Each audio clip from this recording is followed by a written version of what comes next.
এই ভিডিওতে আপনাদেরকে আমি জানাবো সূরা বাকারার 236 এবং 37 নম্বর আয়াত। আল্লাহ পাক আমাদেরকে কি বলেছেন।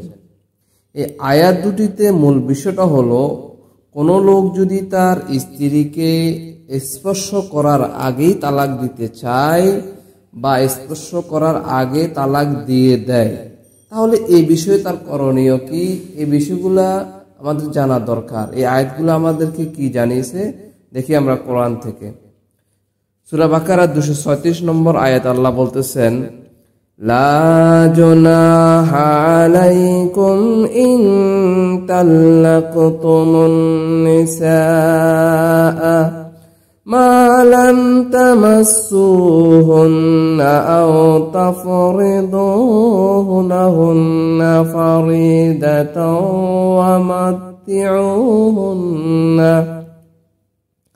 على الموسع قدره وعلى المقتر قدره متاعا بالمعروف حقا على المحسنين। আল্লাহ বলতেছেন, নিজেদের স্ত্রীদেরকে স্পর্শ করা বা মহরানা নির্ধারণ করার আগেই যদি তোমরা তালাক দিয়ে দাও বা দিতে চাও, তাহলে এতে তোমাদের কোনো গুনাহ নেই, কোনো অপরাধ হবে না। এই অবস্থায় তাদেরকে অবশ্যই কিছু না কিছুই তোমাদেরকে দিতে হবে। অর্থাৎ সম্পর্ক স্থাপন করেছো, বিয়ে করেছো, সামাজিকভাবে এই মেয়েটার সম্পর্কে একটা ধারণা হয়েছে, এই মেয়েটার বিয়ে হয়েছে, কেনই বা তাকে তালাক দিতে হলো, তালাক দিয়েছে, এই জন্য তার পরবর্তী বিয়ের জন্য এই মেয়েটা ক্ষতিগ্রস্ত হয়েছে, একটা বদনাম হয়েছে। সুতরাং এই মহিলাটাকেও যদি তুমি স্পর্শ না করে থাকো, এরপরও তোমাকে কিছু না কিছুই তার ক্ষতিপূরণ দিতে হবে। সম্পর্ক স্থাপন করার পর এভাবে ভেঙে দেওয়ার কারণে যে তার ক্ষতি হলো, কিছু না কিছু তো হয়েছে, সাধ্য মতো এই ক্ষতিপূরণ করার জন্য আল্লাহ তোমাদেরকে নির্দেশ দিয়েছেন।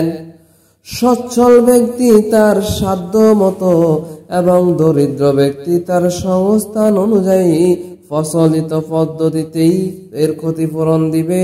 সৎ লোকদের উপর এটি একটি অধিকার।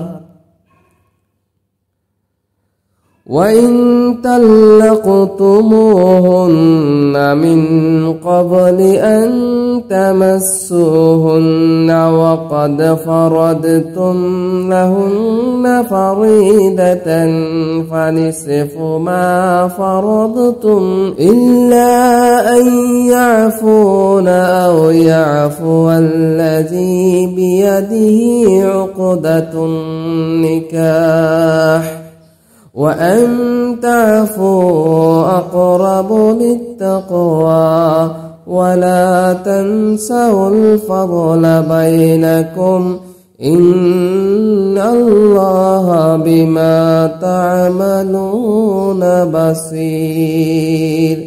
আল্লাহ সূরা বাকারার 236 নম্বর আয়াতে বলতেছেন, আর যদি তাদেরকে স্পর্শ করার আগেই তোমরা তালাক দিয়ে দাও, কিন্তু মহরানা নির্ধারণ হয়ে গিয়েছে, অর্থাৎ তুমি নতুন বিয়ে করেছো কিন্তু এই স্ত্রীকে তুমি তালাক দিয়ে দিবে, স্পর্শ করো নাই, কিন্তু তোমার তো মহরানা নির্ধারণ হয়ে গিয়েছে, তাহলে এই অবস্থায় মহরানার অর্ধেক তাদেরকে দিতে হবে। অর্থাৎ যে মহরানা নির্ধারণের মাধ্যমে তোমার বিয়ে হয়েছে, ওই মহরানার অর্ধেক তাকে দিতে হবে যদি তাকে স্পর্শ করার আগেই তুমি তালাক দাও। স্ত্রী যদি নরম নীতি অবলম্বন করে, অর্থাৎ মহরানা মাফ করে দেয়, তাতে কোনো সমস্যা নেই। অথবা যে ব্যক্তি তাকে বিয়ে করেছে, যার হাতে ওই মেয়েটার বিয়ে হয়েছে, সে যদি সম্পূর্ণ মহরানাও তাকে দিয়ে দিতে চায়, তাতেও কোনো সমস্যা নেই, এটা তাদের স্বতন্ত্র বিষয়। আর তোমরা যারা নারীদেরকে বিয়ে করো, পুরুষেরা, তোমরা নরম নীতি অবলম্বন করো। এই অবস্থায় এটি তাকওয়ার সাথে অধিকতর সামঞ্জস্যশীল। পারস্পরিক ব্যাপারে তোমরা উদারতা, সহৃদয়তার নীতি বলে যেও না। তো তোমাদের কার্যাবলী আল্লাহ খুব ভালো করেই দেখেছেন। অর্থাৎ সমাজের এই যে নিয়ম নীতি, বিয়ে করেছ, সংসার জীবন করবা, এটা কিন্তু সহৃদয়তা উদারতার বিষয়। মানবিক সম্পর্ককে মধুর ও প্রীতিপূর্ণ করার জন্য মানুষের পরস্পরের সাথে উদার ও সহৃদয়ের আচরণ অপরিহার্য। প্রত্যেক ব্যক্তি যদি কেবলমাত্র তার আইনগত অধিকারটুকু আদায় করার উপর জোর দিতেই থাকে, তাহলে কখনোই সুখী সুন্দর সমাজ জীবন গড়ে উঠতে পারে না।